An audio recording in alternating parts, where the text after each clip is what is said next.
안식일이 지남에 막달라 마리아와 야고보의 어머니 마리아와 또 살로메가 가서 예수께 바르기 위하여 상품을 사다 두었다가 안식 후 첫날 매우 일찍이 해 돋을 때 그 무덤으로 가며 서로 말하되 누가 우리를 위하여 무덤 문에서 돌을 굴려주려 하더니 눈을 들어본즉 벌써 돌이 굴려져 있는데 그 돌이 심히 크더라.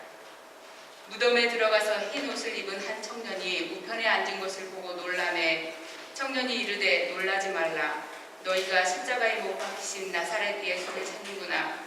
그가 살아나셨고 여기 계시지 아니하니라. 보라, 그를 두었던 곳이니라. 가서 그의 제자들과 베드로에게 이르기를 예수께서 너희보다 먼저 갈릴리로 가시나니 전에 너희에게 말씀하신 대로 너희가 거기서 배우리라 하라 하는지라. 여자들이 몹시 놀라 떨며 나와 무덤에서 도망하고 무서워하여 아무에게 아무 말도 하지 못하더라. 아멘.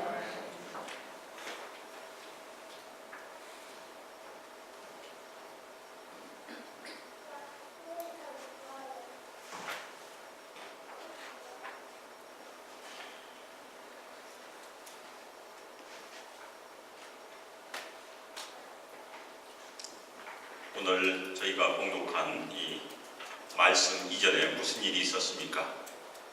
이거 성금요일 예배에 같이 나눴던 것처럼 예수님께서 십자가에서 고난받으시고 죽으셨어요. 그런데 그 죽음은 절대 되돌릴 수 없는 죽음이었었어요. 예수님께서 기절하신 것이 절대 아니라는 것이 요한복음의 증거가 되고 있습니다.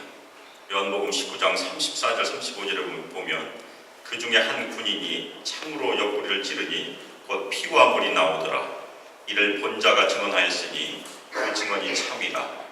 그가 자기의 말하는 것이 참인 줄 알고 너희로 믿게 하려 함이니라.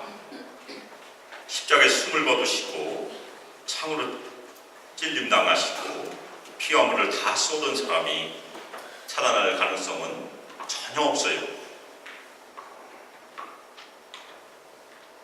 그래서 십자가에서 숨을 거두신 예수님께 할 수 있는 최선의 도리는 무엇이었겠습니까? 그를 따르던 제자들이 그분을 장사 지내는 일밖에는 남지 않았어요. 그런데 그때가 마침 안식일인 6월절이 시작되는 저녁이었기 때문에 급히 예수님을 무덤으로 옮겨야 했었어요. 그런데 마침 아리마다아 사람 요셉이 예수님의 시체를 빌라도에게 달라고 용감하게 가서 예수님의 시체를 받아옵니다. 그래서 십자가에서 내려서 세마포로 싸서 원래는 자신이 미래에 묻혀야 될 그 무덤에, 바위 속에 판 무덤에 넣어두고 무덤 입구를 큰 돌로 굴려 막았다고 성경은 기록하고 있습니다. 예수님의 십자가상에서 멀리서 지켜보던 3명의 여자가 있었어요.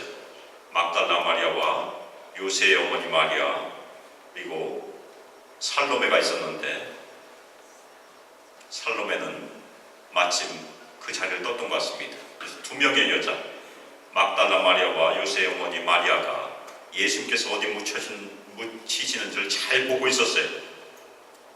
왜냐면 나중에 장례를 다시 완성해야 되기 때문에 잘 보고 있었습니다. 그리고 하루가 지났어요.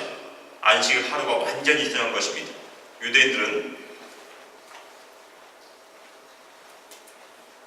하루가 저녁부터 시작이 되니까 금요일날 저녁부터 토요일날 저녁까지 전혀 움직일 수가 없었죠. 이 여인들도 전혀 움직일 수가 없었습니다. 그래서 안식 후 첫날 안식이 끝나고 동이틀 무렵, 저희 시간으로 하면 새벽 6시쯤 될 것이, 드디어 사람이 움직일 수 있는 시간에 이 3명의 여인들이 예수님의 시체가 누여있는 그 무덤으로 가기 시작했어요. 그런데 그 여인들은 왜 무덤에 갔을까요? 예수님의 시체에 향품을 바르기 위해서 갔다고 성경은 기록하고 있습니다. 아마도 안식이 시작되기 전에 예수님의 시체에 바르기 위해 향품을 미리 사다 두었고, 안식일이 끝나자마자 향품을 바르기 위해서 무덤으로 세 명의 여인이 간 것으로 보입니다. 물론 형법을 바른 것은 예수님의 시체 부패를 막기 위한 것은 아니었었어요. 이미 니고데모와 아리마대가 그것을 했다고 요한복음은 증거하고 있습니다. 그래서 이 여인들이 한 것은 죽은 자에게 대한 존경의 표시로 향품을 바르러 가는 일로 저희가 이해할 수 있어요. 그런데 이 여자들이 무덤으로 가면서 무슨 생각을 하고 있었을까요? 아무 여자도 누구도 무덤에 갔을 때 예수님께서 죽음에서 부활하셔서 자기들을 반갑게 맞을 거라고 상상한 사람은 아무도 없었어요. 신약성경을 아무리 봐도 예수님께서 부활하실 것이라고 예상한 사람은 아무도 없었어요. 이들에게는 아무 소망이 없었다는 얘기입니다. 단지 죽은 자에게 대한 존경을 피하러 거기 간 것입니다. 예수님께서는 제자들에게 여러 번 자신이 많은 고난을 받고 유대 지도자들에게 죽음을 당하고 사흘 만에 살아날 것을 여러 번 가르치셨어요. 그래서 그 중에 하나가 마가복음 8장 31절 말씀입니다. 인자가 많은 고난을 받고 장로들과 대제사장들과 서기관들에게 버림받아 죽임을 당하고 사흘 만에 살아나야 할 것을 비로소 그들에게 가르치시되. 그런데 이 예수님의 말씀을 마음에 담는 제자들, 믿고 있는 제자들은 아무도 없었어요.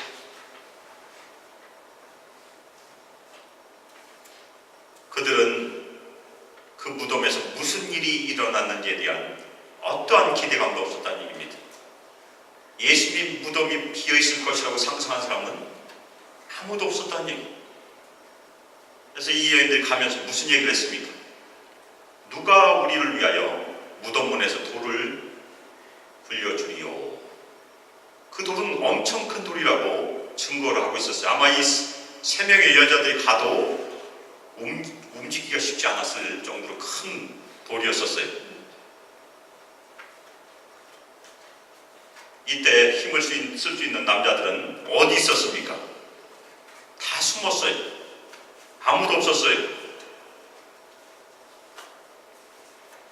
그래서 무덤 근처에 와서 눈을 들어 쳐다봤습니다. 왜냐하면 그 무덤은 동산 위에 있었던 것으로 보입니다. 그런데 이 여인들이 상상치 못한, 전혀 생각지 못한 일이 그 동산 위에서 벌어졌어요. 무덤 입구를 막고 있는 그 큰 돌이 이미 굴려져 있었어요. 성경은 돌이 굴려졌다는 얘기를 통해서 벌써 기적이 있었다는 그 얘기를 저에게 전해주고 있습니다. 그 인상을 풍기고 있는 것이, 이 애들은 너무나 놀랐을 것이, 누가 안식일에 와서 그 돌을 굴렸을까? 아무도 그렇게 할 사람이 없었어요. 그래서 자신들의 눈앞에 벌어진 광경 때문에 너무나 놀라서 무덤 안으로 들어갔습니다.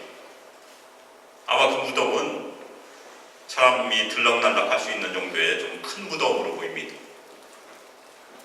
그런데 들어가 보니까 예수님의 시체는 있었을까요? 없었을까요? 없었어요. 그런데 다른 사람이 있었어요. 그래서 마가복음은 흰 옷 입은 청년이 우편에 앉아 있었다, 그렇게 말하고 있습니다. 이 흰 옷 입은 청년이 누구일까? 다른 성경에 보면 천사라고 이렇게 기록을 하고 있습니다. 흰 옷 입은 천사가 거기 기다리고 있었던 것이 왜 기다렸을까? 아무도 없었으면 그 소식을 전해줄 수 없었으니까.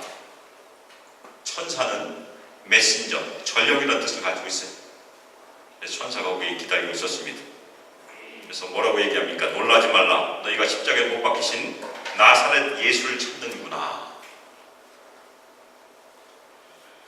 죽은 예수님을 찾는구나, 그렇게 얘기했어요. 나사렛 예수. 이 여인들이 알고 있었던 예수는 이미 돌아가신 나사렛 예수님이었었습니다. 그런데 그는 여기 계시지 않는다. 그는 살아나셨다. 그가 누워있던 곳이 바로 여기다 하고 얘기해 주었습니다. 이 흰 옷 입은 청년이 증거하는 내용이 무엇입니까? 무덤이 비어있다는 얘기, empty tomb. 부활의 증거, 예수의 증거 두 개가 있습니다. 하나는 나무 십자가, 우든 크로스라고 저희가 얘기하고, 또 하나의 증거가 무엇입니까? 비어있는 무덤, empty tomb. 두 개가 예수의 십자가와 부활의 중요한 증거예요.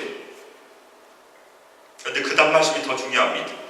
가서 그의 제자들과 베드로에게 이르기를 예수께서 너희보다 먼저 갈릴리로 가시나니 전에 너희에게 말씀하신 대로 너희가 거기서 배우리라 하라.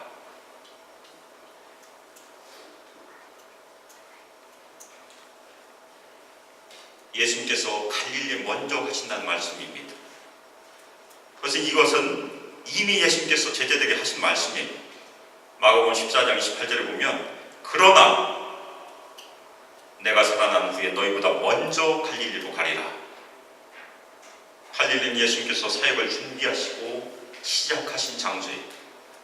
따라서 예수님께서는 믿음에서 실패했던 이 제자들, 그리고 예수님을 부인했던 베드로를 갈릴리에서 다시 만나서 다시 회복시켜 주시고 사역을 시작하신다는 그 말씀입니다. 저희가 마태복음 끝에 보면 진짜 갈릴리에서 제자들 만나죠. 그리고 요한복음 21장에 보면 디베리아는 역시 갈릴리에 있는 호수, 그 호수를 얘기합니다. 거기서 진짜 예수님께서 제자들 만나셔서 제자들 다시 한번 세워주시고 회복시키십니다. 이 얘기를 들은 여인들의 반응이 어떻습니까? 기뻐했습니까? 할렐루야 찬양했습니까? 너무나 몹시 놀라 떨었어요. 저희가 상상해 볼 수 있어요. 해가 막 뜰 때, 어둑어둑할 때 무덤 안에 들어가면 무덤 안이 환하지 않습니다. 불도 없었으니까. 어두운데 갑자기 흰 옷 입은 청년이 등장을 해서 이런 얘기를 했을 때 놀라 자빠지지 않는 사람은 거의 없을 것입니다. 너무나 놀랐어요. 자신들이 상상하지 못했던 일이 일어났으니까. 그래서 무덤에서 나와서 도망해서 아무에게 아무 말도 하지 못했다고 오늘 우리가 읽은 성경에서는 그렇게 끝을 맺고 있습니다. 오늘 저희가 읽은 이 성경에서 부활의 증거가 무엇입니까? 먼저 흰 옷 입은 청년의 증언이 있었어요.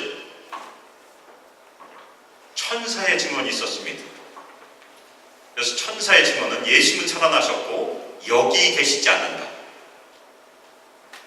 그래서 그 증언을 들은 첫 번째 증인이 누구예요? 여인들이었었습니다.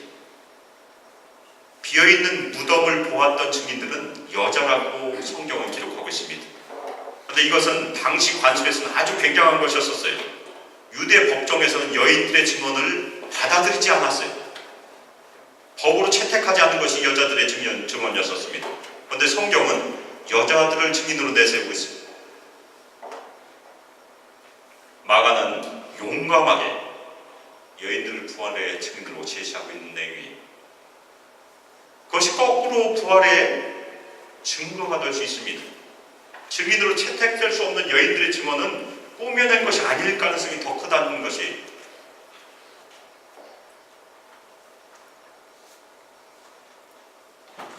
여자들은 잠시 동안 입을 다물었습니다. 영원히 다물지 않았습니다. 잠시 동안 침묵을 지키고 그 다음에는 다른 제자들에게 예수님이 무덤이 비어있음을 증거했는데 이 제자들도 믿지 않았어요. 그래서 저희가 여기서 생각해야 될 중요한 증거가 있습니다. 우리가 질문할 수 있어요. 과연 비어있는 무덤은 예수님의 부활을 충분히 증거할 수 있는가? 비어있는 무덤은 사실이 진짜 비어있었어요. 그런데 그 사실을 보고서도 믿지 못할 수도 있다는 얘기입니다. 믿음은 사실의 결과가 아닐 수도 있는 것입니다.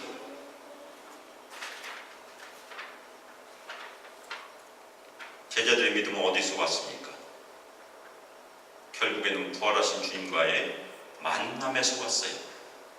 여인들도 예수님을 만나고 제자들도 예수님을 만나고, 오늘 저희가 교동문에서도 바울도 예수님을 만나고, 오베이의 형제가 예수님을 만나고, 야고보도 예수님을 만나고, 어머니 마리아도 다 예수님 만났어.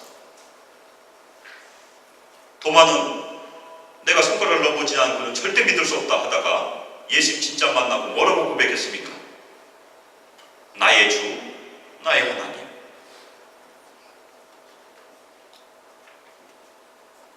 따라서 예수님께서 너희들보다 먼저 갈릴리로 가신다는 것은, 이것은 은혜의 선언입니다. 제자들 거기서 만나주시고 우리도 거기서 만나주시고 인생의 새로운 삶을 시작하게 하신 것이 바로 갈릴리라는 얘기입니다. 부활하신 주님을 만나야 새 생명이 시작된다는 것입니다. 우리의 믿음도 어디서 시작이 됩니까? 부활하신 주님과의 만남에서 시작이 돼요. 제자들은 부활하신 주님을 눈으로 직접 봤어요. 아마 손으로도 만져볼 수 있었을 것입니다. 음식도 같이 먹었어요. 근데 우리는 그렇지 못합니다. 물론 간혹 사도 바울처럼 꿈이나 비전을 통해서 부활하신 예수님을 만난 사람도 있어요. 진짜 지금 모슬렘들이 그렇게 많이 만난대요. 꿈 꾸면 흰 옷 입은 사람이 나타난다고 합니다.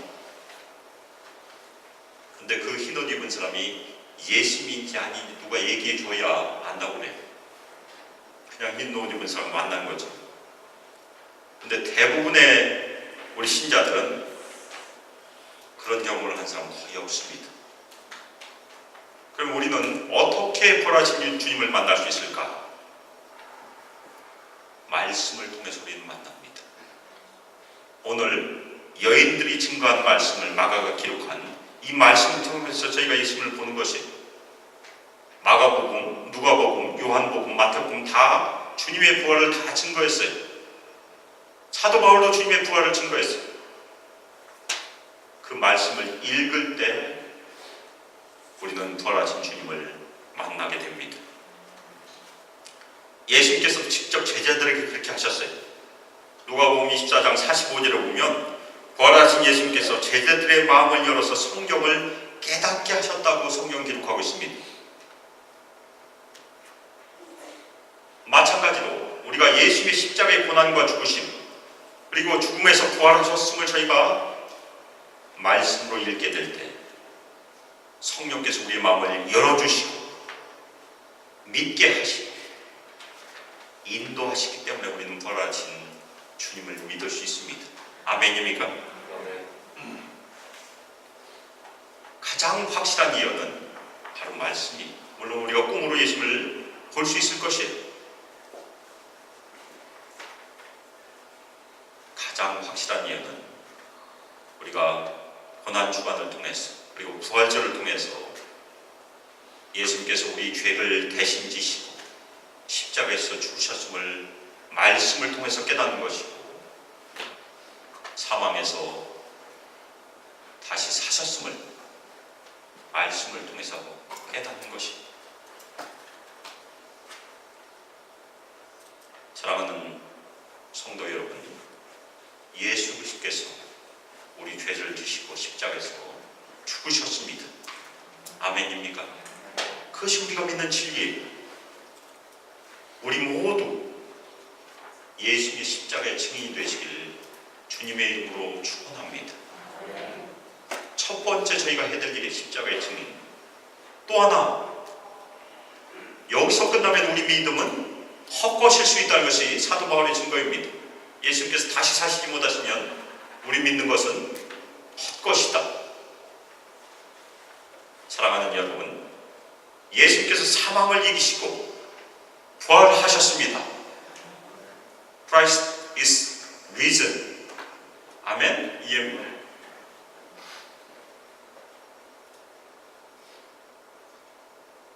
그 영어 표현은 수동태. 누가 일으키셨습니까? 하나님께서. 굉장히 중요한 얘기입니다. 예수님께서 스스로 일어난다고 표현하지 않아요. 하나님께서 하나님의 능력으로, 성령께서 성령의 능력으로 예수님을 죽음에서 일으키셨습니다. 아멘입니까? 그러면 예수님을 죽음에서 일으키신 그 하나님께서 우리도 당연히 마지막 때 일으키실 것입니다. 아멘입니까? 우리가 그것을 믿고 신앙생활을 하는 것이, 예수님은 누구십니까? 우리 생명의 주인 되시고 부활의 주인 되십니다. 아멘입니까? 부활하신 예수님을 저희가 더욱더 아시길 주님의 이름으로 축원합니다. 성령께서 저희 마음을 열어서 그 부활하신 예수님을 더욱더 알고 늘 그 주님을 뜨겁게 사랑함으로 이 땅에서 저희 모든 성도들이 부활의 삶을 풍성히 사시길 오늘 부활절을 맞아서 예수 그리스도의 이름으로 축복하며 기도합니다. 아멘. 이 시간 부활절을 맞아서 우리가 주님께서 저에게 명령하신 주의 만찬을 같이 나누도록 하겠습니다. 우리 장로님 그리고 안수사님 앞으로 나오시기 바랍니다.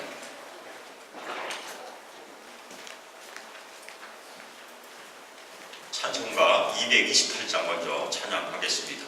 그래서 찬송가 228장